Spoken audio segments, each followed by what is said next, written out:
just will you go over the makeup of your staff, and then when you're done with that, what's your thoughts on what Shaka is hiring at Marquette, what that does to the recruiting landscape in the upper Midwest? Well, in regards to our staff, it was important to me to find guys that complement each other well, that work together as a group, that have, synergy. And certainly recruiting is part of that. Coaching expertise is part of that, in-game and strategy. With our group, just starting with D-Rob, having been here, he's done a great job. Somebody that I think is really proven himself, as a good recruiter, has great ties throughout Chicago, has been great in Wisconsin and other areas. So really looked at his strengths and skill sets and tried to build around that. Kyle Green is originally from St. Paul in Minneapolis and has a lot of strong ties in that area, as well as others in the Midwest. I feel like he's great recruiting wise there. And then with J.R. Blunt being a Milwaukee guy, but having some different experiences across the country, feel like that's really valuable. So we're certainly going to prioritize, recruiting locally and in the upper Midwest. Those guys have those ties. Basketball wise, they're all at different points in their career, which gives us some diversity and experience and strengths. And then in terms of basketball as well, how we all fit together, I think the strengths complement each other, whether it's guard development, big development, offense, defense. So we've got the ideal scenario that we set out to get. There wasn't anybody that, we got our top recruits in each position. And that's part of, as you build in recruiting, it's getting those guys that you really feel can be impactful. All three guys will be. In terms of who Shaka's hiring, I honestly can say I don't really have any idea. I have a lot of respect for Shaka. We've known each other for a number of years, but I haven't been overly attentive to who he's hiring. Certainly wish him the best. And also at the same time, feel like we got the best guys in this area as far as coaches and recruiters. So we're going to spend our time worrying about what we do and who can impact our program in a positive manner, while still having an awareness of what others are doing. Thanks, TJ. Thanks, Randy. Our next question will be from Travis Hines of the Ames Tribune. Go ahead, Travis. TJ, good morning. Good morning, Travis. Couple weeks in now, just curious about how you feel where your roster is and how what you might want to add to it, and if you feel like it's going to be pretty stable here going into the spring and summer in terms of guys leaving. Yeah, the challenge, I think, for all these guys is they didn't sign up for a coaching change. And so as you come in my position, you want to, do a great job listening and trying to understand, what they're looking for in an opportunity. And at the same time, you want them to understand the standards of excellence that we're going to have, the daily habits that are expected each and every day. Every guy goes through that process a little bit differently, how they make decisions. Some, go through it quicker than others.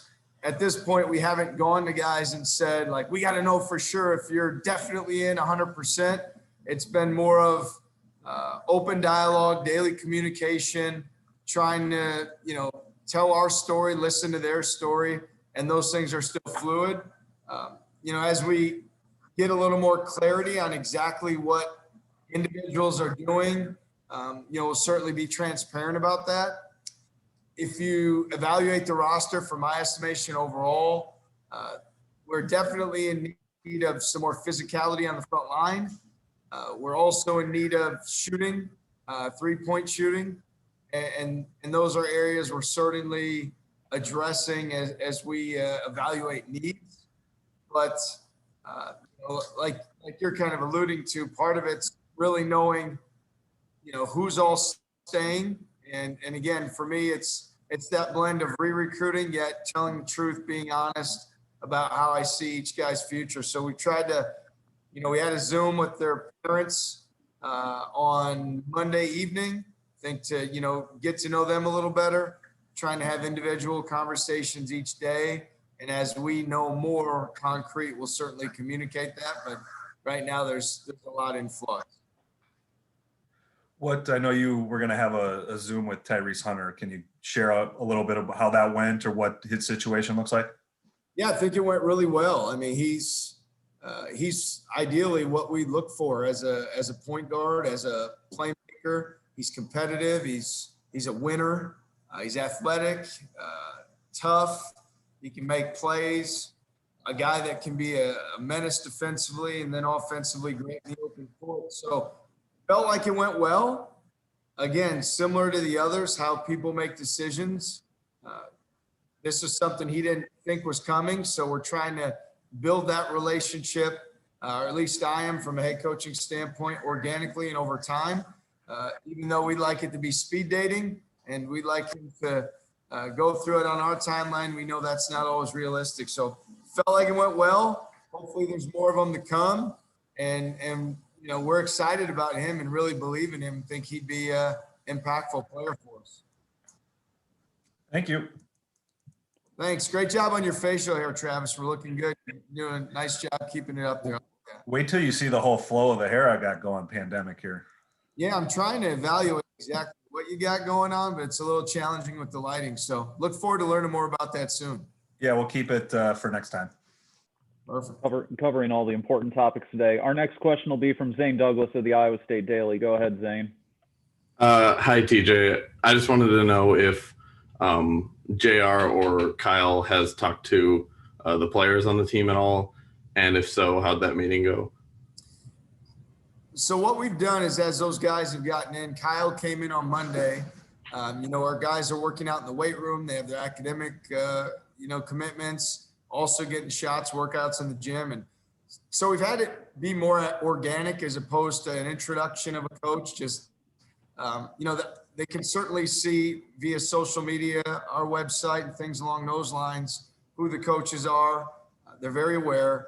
And so we've tried to continue to allow the coaches and players to build it on a timeline that they feel most comfortable with. You know, like I said, Kyle was here Monday, JR got in on Tuesday afternoon. So since they've been in, their focus has been, as much as we're trying to recruit, guys to complement our program, the most important guys are the ones that are in the program right now and building that trust and earning that trust from them each and every day. Thank you.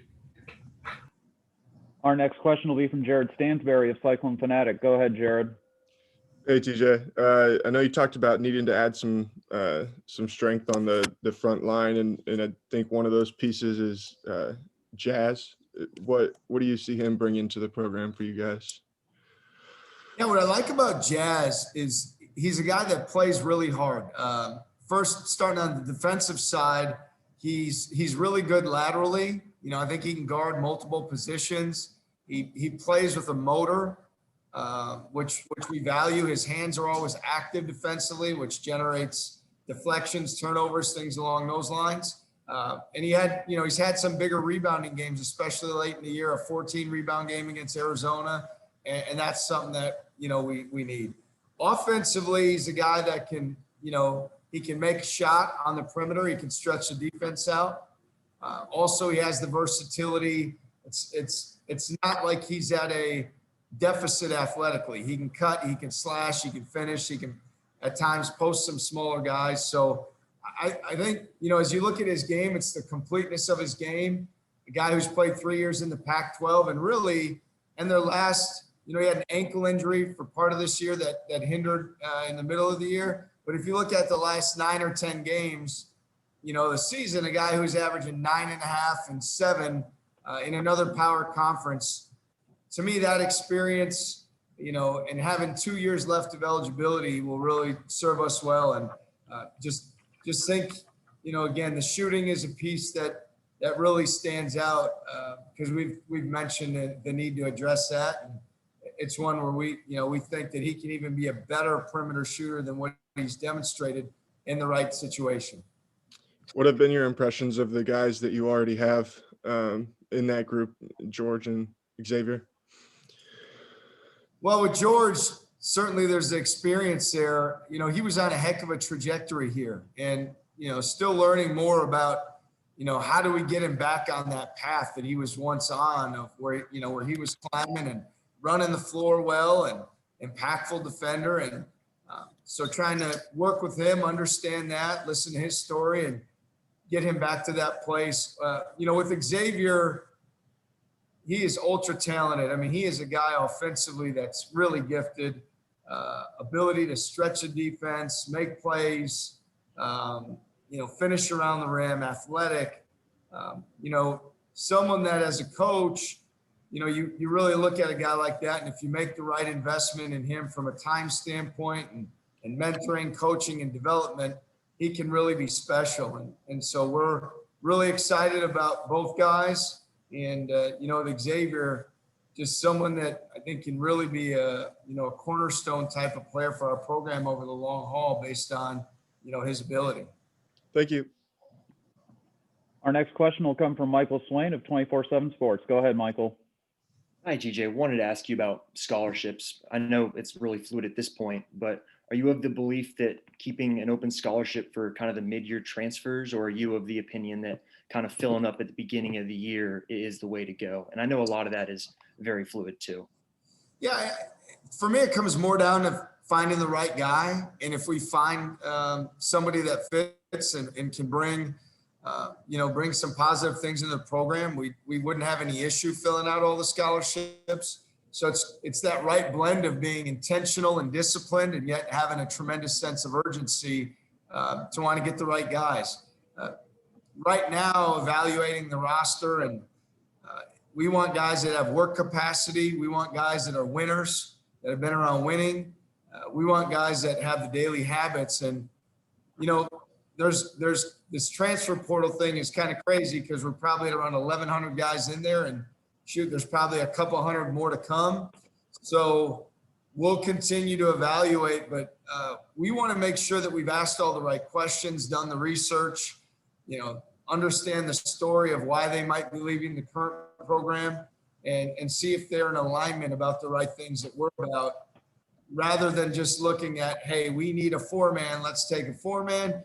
We'd rather look at the equation and say, these are the attributes we believe we need in the long term. And if we find the right guy, then great, we'll go on them and we'll be aggressive in recruiting them. And if we don't, we'll have the discipline to stay the course and see what comes maybe later, or as you mentioned, down the road. Thank you. We'll go back to Randy Peterson. Randy, go ahead. TJ, I was talking to a mutual acquaintance of ours in Minnesota this morning, and he's continues to be dumbfounded that Iowa State didn't recruit more Minnesota players. I know you can't say, you can't go into why Iowa State didn't recruit them with the most recent regime, but what are your thoughts on the state of Minnesota and the wealth of talent that state's got? Well, first, it's really good to know, Randy, that we have a mutual acquaintance, because I'm all about character. So if somebody knows both of us, I know I'm heading in the right direction. And he just happened to have a 24-25 point guard for you too, by the way. So go ahead. Look, yeah, Minnesota right now, there's a ton of talent in the state, and throughout the state, obviously in Minneapolis as well. Being right down the road from us trying to branding our program as the Midwestern option for the Big 12. In our league, the style of play, the athleticism, teams that have gone to the NCAA tournament, 7 out of 10, the NBA players that have come out of this conference, it's not saying anything bad about another league, but we know that, playing in the open court, having the freedom, to play a certain way is not, may not be the same style of basketball in the Big Ten. So we're going to be aggressive in Minnesota. We think that it's an area where, we have that visibility, marketability, and we're going to continue to try to go after the top talent there that we think fits in our, in our system. And it's an area that we'll be very mindful of. Our staff has some strengths there, and we're excited to continue learning about and recruiting more guys, because Minnesota is going to be a place where we go often recruiting. Thanks. Our next question will be from Matt Bellinson of the Iowa State Daily. Go ahead, Matt. Hi, TJ. Just curious, have you had a chance to talk with Blake Hinson yet? He was obviously a big sit out for the team last year. I'm just curious, have you had a chance to talk with him and kind of go over what you think his plans are on the team this year? Yeah, we have. And I really like Blake. I mean, he is an energy giver. One thing that really impressed me when I visited with him is he talked about he's always been one of the better communicators on the team that he's on. And that's so important for a magnitude of reasons. I mean, a multitude of reasons. He's a guy that has a positive enthusiasm and energy on the court. Certainly, we've got some need with his, his physical frame and ability to rebound, defend multiple positions. So each day I'm learning more about, the health situation and what's going on and understanding that whole story better, which I don't have all the intel quite yet. But what I can say is I think Blake, healthy and cleared to play, is going to be a valuable piece to our program. And I just think his enthusiasm is infectious. So hopefully that all goes well and we get that sorted out, because he'll be a valuable member of our team. And then just kind of switching gears, kind of back on the recruiting trail, we saw that Jaden Nunn decommitted about a week or so ago. I'm just curious, kind of how did that situation play out? And I guess, do you have any thoughts on maybe his comments that there wasn't really as much communication as he might have liked? Yeah, I actually can't comment on guys that haven't signed a letter of intent here. So I can't say a whole lot about it. Wish them all the best, but there's not really a whole lot more we can say at this point. Thanks. All right, we have time for one more question. That'll be from Mark Freund of WHO. Go ahead, Mark. Hi, TJ. Belated congratulations on the new job and welcome back. Just wanted to gauge, as you're building your assistant coaching staff here, a couple of guys that are familiar with the state. Just how important is that to have guys that are familiar with Iowa and being having spent some time in this state and kind of know how it works, how it looks, the geography and all that stuff? It's really important. And, certainly, I've had a background, recruiting in the state. Kyle Green has had a background recruiting a lot of guys in the state. And obviously, one of the questions I get over and over when Kyle's hire came in wasn't a big secret about AJ. And so Kyle's been very aware of a lot of the talent here. And then even with Danielle, he's really involved in close relationship with Xavier Foster. So he's recruited a ton in this state as well. And even JR, having been at Drake for a number of years. So it's pretty easy to look at our staff and see their background and their history in recruiting and how that reflects what we value and what's important to us. And whether it's Wisconsin, Iowa, Minnesota, Nebraska, other areas locally down in Illinois, like we are going to absolutely suffocate this region from a recruiting standpoint. And we want to do everything we can to prove to young people, in those areas and regions that what a great option Iowa State is, the passion our fans have, the exciting things that we have going here. So we're gonna be all over it, and we're excited each and every day to continue to prove that, earn that trust, prove that through our commitments of who we're recruiting on a daily basis. Thank you. All right, that's all of our time with you, TJ. Thanks for your time. Thanks, Patrick. Thanks, guys. Appreciate it.